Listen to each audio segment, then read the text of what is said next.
Well, joining us now is veteran war correspondent Arwa Damon and former Deputy Director General of Israeli Ministry of Strategic Affairs, Kobi Michael. So, I'd like to start with those airdrops of aid that we've been seeing from countries like Morocco, the U.S., and Jordan, in addition to these various new methods of trying to bring aid into the Gaza Strip. Arwa, why are we not seeing aid being properly distributed to Gazan civilians?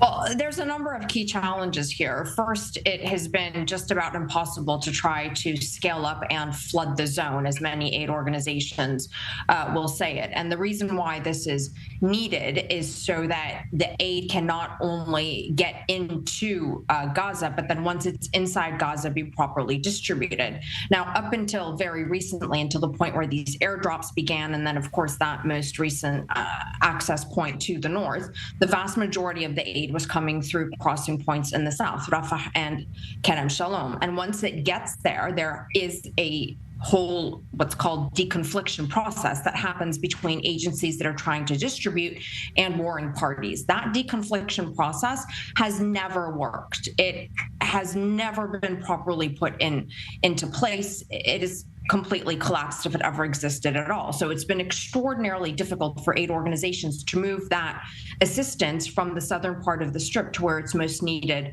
in the north. And this is why right now we're seeing these alternative options of, the airdrops and these various sea routes being floated. While, yes, on the one hand, they do provide a measure of relief for some of those who are struggling the most, a lot of people will say this is also a little bit of a distraction, because the most ideal situation and the best scenario would be for Israel to open more crossings in the north so that the zone in the north can get flooded to begin to appease not only, the humanitarian hunger starvation crisis that we're seeing right now, but also so that the populations can be reassured that aid is coming and that they don't need to panic every single time a truck arrives.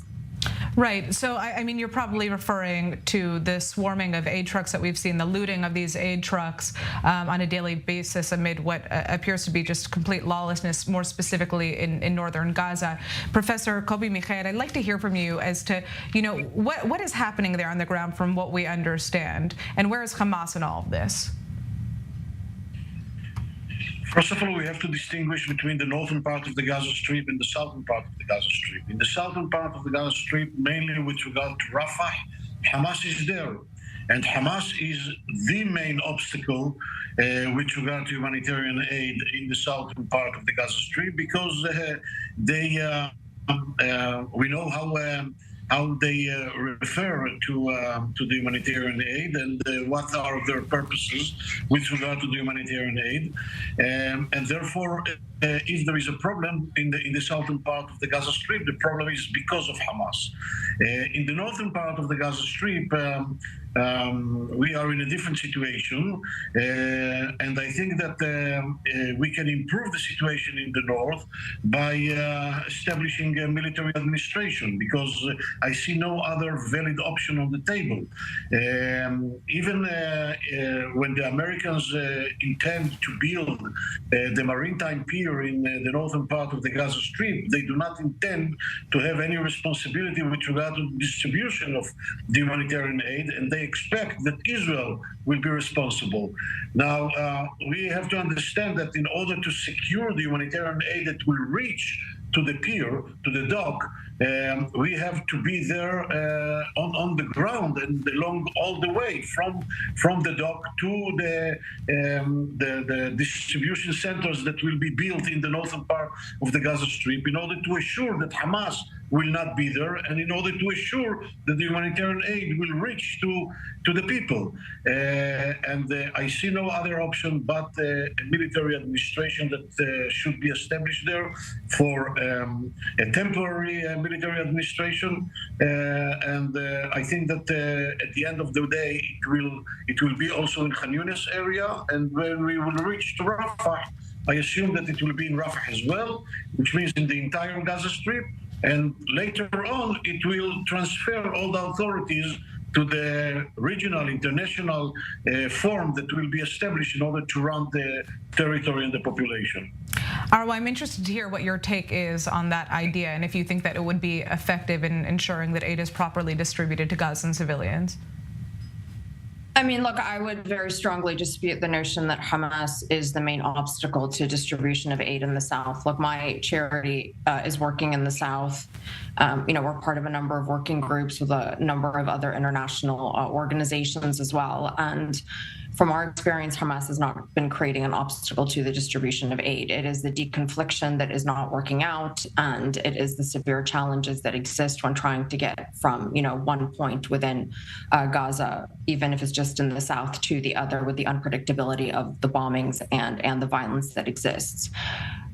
In terms of the aid distributions in the north, I mean, yes, absolutely. There has to be a mechanism for the aid to be properly and securely distributed to the population. In an ideal scenario, international organizations who have decades of experience doing these kinds of distributions would be the entities that are being coordinated with and who are actually spearheading the distribution effort. And yes, obviously, if need be, if it is the IDF that is in control, territorially speaking, of those areas in coordination with the IDF, but to completely and totally sideline the efforts of these massive international organizations that, again, have decades of experience in these kinds of distributions and in setting up these mechanisms. They have that experience, they have that expertise. All they have to do is be given the permission to be able to actually implement it. That would result in a much faster and more effective scenario to get aid to those who need it the most. Now, I'm assuming that you're also referring to UNRWA as one of those potential aid organizations. Many countries, as we know, have pulled funding from UNRWA over Israeli allegations and evidence that at least 14 staffers took active part in Hamas's October 7th attacks. Now, UNRWA says that it's at the brink of falling apart as a result of this, and AIDS groups say that it's necessary in being able to distribute aid. But the Israelis feel that that is not the case. Kobi, can you explain to us why they feel that UNRWA is not a viable distributor of aid to the Gazan civilian population, and what other aid groups could then replace them? First of all, UNRWA is not an organization which rests in the typology that was mentioned before with regard to the international organization that have the expertise of distributing humanitarian aid. This is not the purpose of UNRWA. They have no expertise in this regard. They don't think that they are suitable for such a mission. Secondly, UNRWA is controlled by Hamas. UNRWA eventually is an organization that must be dismantled, and I don't think that we have to increase or we have to strengthen UNRWA, but the opposite. We have to do all the efforts in order to dismantle UNRWA. All the I would say the good reasons are there. I think that we have elaborated on that before, and I think that some other solutions must be found and not UNRWA. What could those potential solutions be? And Arwa, I'm interested to hear, if you think there are other aid groups that could perhaps help UNRWA or fill in for UNRWA instead. I mean, look, Israel's position vis-a-vis UNRWA is very clear at this point, and it's also a position that has been clear for decades. Right now, there's always been tension between UNRWA and whichever government is in power in Israel. But you also have entities like the World Food Program, the World Health Organization. You have a number of other groups that do have the capabilities to be able to carry out in partnership, if needed, in coordination.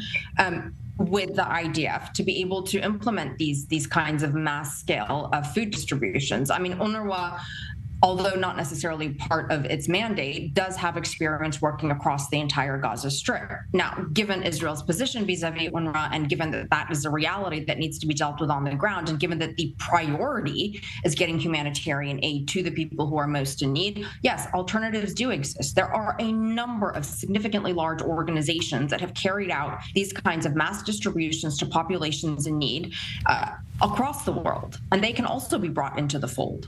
But the most important thing right now is that there be coordination between military and humanitarian organizations, because up until now, there has been very little, if any, coordination at all to the detriment of the population of Gaza.